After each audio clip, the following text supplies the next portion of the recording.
objection? No. Said people. Oh, see me. Right. Jennifer Paulson was just arriving to school at 7:15 a.m. on February 26, 2010. As she arrived to school, she was met in the parking lot by a man that she had known for years, and he shot and killed her. She met this man while she was working at Pacific University in the cafeteria where he worked as well. They had known each other off and on, and his attention became more than what was appropriate, and she ended up getting a restraining order against him. Now, he had violated this restraining order several times, and the most recent time was 2 days before she had been shot, and he was arrested, he was jailed, and was released when he posted bails. Jennifer paid the price of legislation that was too lax. According to Brown University, 1 out of every 6 women and 1 out of every 19 men have been stalked at some point in their life. What this means is that at some point, somebody has given them so much attention, whether it was positive, negative, it made them feel uncomfortable to the point where it was almost malicious. Stalking has been identified by combatviolenceagainstwomen.org as a pattern of repeated, unwanted attention, harassment, and contact. Now, this contact can come in the form of phone calls, emails, trying to have contact with them through a third party, or even damaging their property. There are multiple sites that define stalking very similarly, and the statistics of those being stalked doesn't change much. What does vary is the laws that have been supposed to be protecting these victims. Most states have a law that would encourage people that are being stalked to file an anti-harassment suit. What it doesn't do is extend protection that's far enough.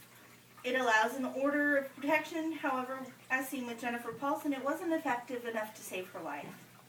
Jed Hines was arrested and jailed just to post bail and be released 48 hours later, more violent than ever.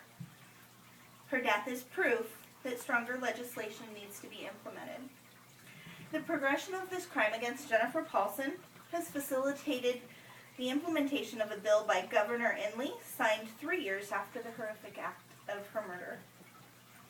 It's called the Jennifer Paulson Stalking Law, and it can be found at apps.link.law.gov.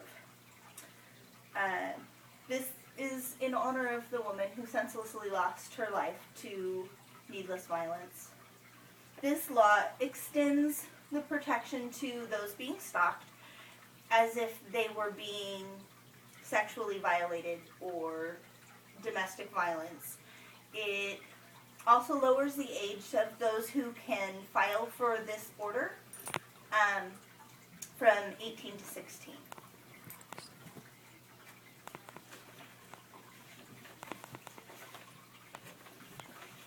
Now, this is a picture of Jennifer Paulson. She was a special ed teacher at Bernie. Her parents fought for years after her death to get this bill signed and pushed through the legislature because it was obvious to them that something needed to be done. Now, it's a good thing that Washington State's being proactive, as can be seen by this bill that Governor Inslee signed at Bernie Elementary School 3 years after the fact.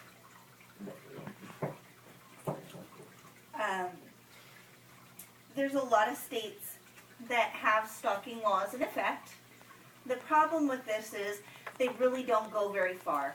Now, they give basic protection. They might have the person arrested if they violate the restraining order. But what you don't see is the federal government has stalking laws as well. And the top of the line, the harshest punishment, is life in prison if the person has been killed. If the stalked person ends up dead, the person ends up 20 years to life. If they are harmed and disfigured, they will receive a sentence of no less than 10 years. The minimum punishment for a violation of a stalking law, that like a violation of a restraining order, a criminal injunction, no contact order, or any other orders described in that Article 2266 in Title 18 of the United States Code, is punishment of imprisonment of no less than a year. 1 year.